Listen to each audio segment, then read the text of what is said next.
In the first part of my presentation, I'm going to talk about discourse modes. I will refer to 5 main pre-generic forms that constitute all genres.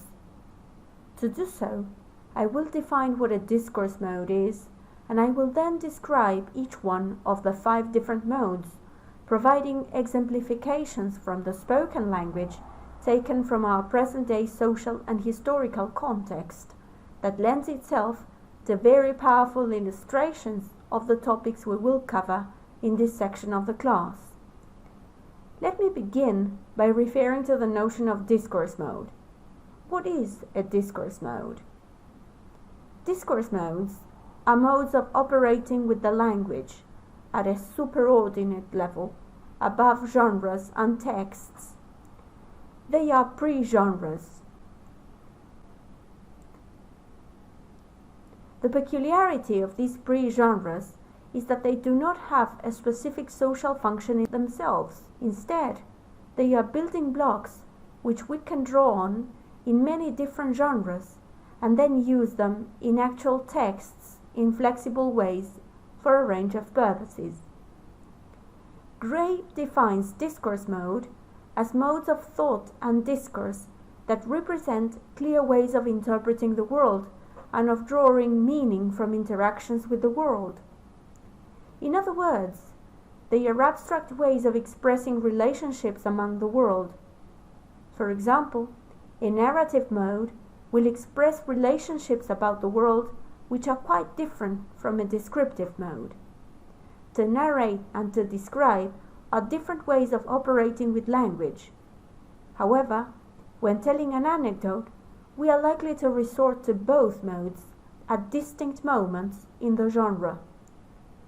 What is important to highlight here is that they can enter in flexible ways into various genres, making it possible for a genre to draw on one or more modes. Let us watch an extract from oral language to illustrate this point.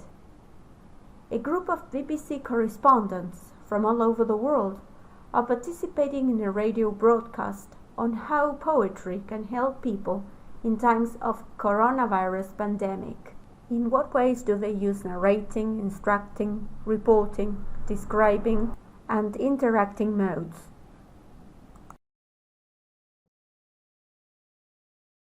I think poetry for me always, when I was covering war zones, was an essential companion as a sort of relief on the spot. And then when I came back from the wars and I began to suffer from post-traumatic stress disorder and some serious depression, poetry was essential. I remember sitting in a hospital room, feeling incredible isolation and loneliness, as if I was the only person on the world, and reading poetry. And it helped me to come back and to realize in isolation, in loneliness, that morning always comes, that the loneliness ends and the light comes back. And bearing that in mind, one of the most important poems for me is one I'm going to read now, which is by an Irish poet and philosopher, the late John O'Donoghue. From Benedictus, a Book of Blessings by John O'Donoghue. This is the time to be slow, lie low to the wall, until the bitter weather passes. Try as best you can not to let the wire brush of doubt scrape from your heart all sense of yourself and your hesitant light.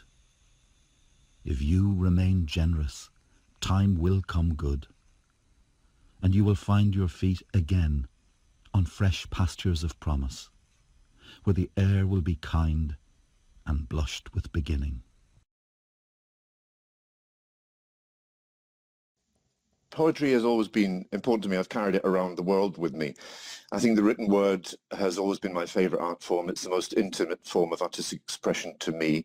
It's the way we convey knowledge and sentiment between ourselves and leave it for generations to come. We're not the only species that's susceptible to love, but we are the only ones that write it down for others to read. But there was a time in my life when poetry meant more than I can properly express, I think. I have to break a cardinal rule of my reporting life to talk about this, which is never make yourself the story.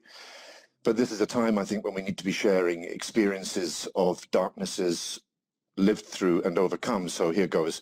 20 odd years ago, my wife Sheena was involved in a road traffic incident that left her quite badly injured, and she spent 9 weeks in hospital, 2 of them in intensive care. So that was a time, obviously, when I wanted to stand on my doorstep every night and applaud the NHS. And I used to read poetry to her at her bedside. It was a way for us to connect with each other when other forms of communication weren't really possible. So the poem I've chosen is one that I read then. As it became clear that Sheena was going to recover, get better, I began to understand that we would emerge from this experience changed, altered, just as we'll all be altered in some way by the current crisis. And the poem I've chosen talks about living through storms. It uses the words alter and alteration and contrasts them with the things that don't change, things that are resilient in our lives, like love and faith in each other and hope. So I think some listeners will have guessed by now that I'm talking about Sonnet 116 by William Shakespeare, and this is it. Sonnet 116 by William Shakespeare. Let me not to the marriage of true minds admit impediments. Love is not love which alters when it alteration finds, or bends with the remover to remove. Oh no, it is an ever fixed mark, that looks on tempests and is never shaken. It is the star to every wandering bark, whose worth's unknown, although his height be taken. Love's not time's fool, though rosy lips and cheeks within his bending sickle's compass come. Love alters not with his brief hours and weeks, but bears it out even to the edge of doom. If this be error, and upon me proved, I never writ, nor no man ever loved. The poem that I've chosen is by Khalil Gibran, and it's from his best-known work, The Prophet, which was published in 1923. I've chosen it because Gibran was a favourite of both of my parents, so in some ways I feel that he was a background to my childhood, which was spent in the Middle East, and Gibran was born in Lebanon in 1883 and later moved to the United States. But he was such a favourite of my parents. My late father read part of The Prophet, his best-known work, the part that deals with marriage, at my wedding. But the part that I've chosen is the bit in The Prophet where Gibran's prophet is asked about time. And it speaks to me because of this moment, this unprecedented period when so much is thrown up in the air and the rhythms of life as we usually know it have been disrupted, the way we chart our days, if you like. So for that reason, here is Khalil Gibran's On Time. And an astronomer said, Master, what of time? And he answered, you would measure time, the measureless and the immeasurable. You would adjust your conduct and even direct the course of your spirit according to hours and seasons. Of time you would make a stream upon whose bank you would sit and watch its flowing. Yet the timeless in you is aware of life's timelessness and knows that yesterday is but today's memory and tomorrow is today's dream. And that which sings and contemplates in you is still dwelling within the bounds of that first moment which scattered the stars into space. Who among you does not feel that his power to love is boundless, and yet who does not feel that very love, though boundless, encompassed within the centre of his being, and moving not from love thought to love thought, nor from love deeds to other love deeds? And is not time even as love is, undivided and spaceless? But if in your thought you must measure time into seasons, let each season encircle all the other seasons, and let today embrace the past with remembrance and the future with longing. The reason I wanted to read this poem is because it is about the NHS. And I watch my neighbour go to work every day at a London hospital where she works alongside intensive care units helping to diagnose coronavirus patients, and then comes home at night to her husband and children. One of my oldest friends is a plastic surgeon who has just been retrained to use ventilators. Next week she will start ventilating the most seriously ill. Another friend is a nurse whose ward is running out of masks and protective kit 2 or 3 times a day, and she says she's having to make heartbreaking decisions about critically ill patients because she's not allowed to go near them unless protected. Those are just my friends, all so modest about what they do. But all over the UK, thousands and thousands of NHS staff are going to work, many of them frightened, feeling vulnerable, but pulling up their sleeves all the same and getting on with the job that they have trained for, knowing that some frontline staff have already died and others may well do. I'm still coming to work in central London most days to read the news. Lots of people tell me to stay safe and be careful. But the risks to most of us are small compared to those faced by those on the front line. Tonight there'll be another national round of applause for the NHS and for carers across the UK. Thousands of people will come out onto their doorsteps, open their windows and show their appreciation. It's at times like this that I realise just how much we all depend on the NHS, and I find comfort in knowing that if someone I care for becomes seriously ill, the NHS will be there. The poem I'm going to read is called These Are the Hands. It was written more than a decade ago by the children's author, Michael Rosen, to celebrate the 60th anniversary of the NHS. He too is currently in hospital with suspected coronavirus, getting better, we're told. So this is for him and for NHS staff everywhere. These are the hands that touch us first. Feel your head, find the pulse, and make your bed. These are the hands that tap your back, test the skin, hold your arm, wheel the bin, change the bulb, fix the drip, pour the jug, replace your hip. These are the hands that fill the bath, mop the floor, flick the switch, soothe the sore, burn the swabs, give us a jab, throw out sharps, design the lab. And these are the hands that stop the leaks, empty the pan, wipe the pipes, carry the can, clamp the veins, make the cast, log the dose, and touch us last.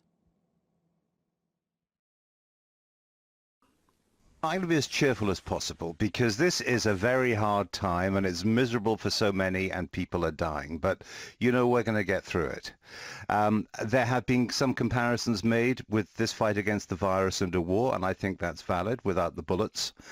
Now, a reason why this is so shocking is because usually in this country and in most other developed countries, we have pretty secure, most of us, and stable lives. And in wars, that mass security gets taken away. I've seen it all over the world many times, and that's what the virus is doing. Now, it's not a competition, of course, but many people around the world never have that kind of safety and security that usually we're used to. Untimely death is always part of it for them.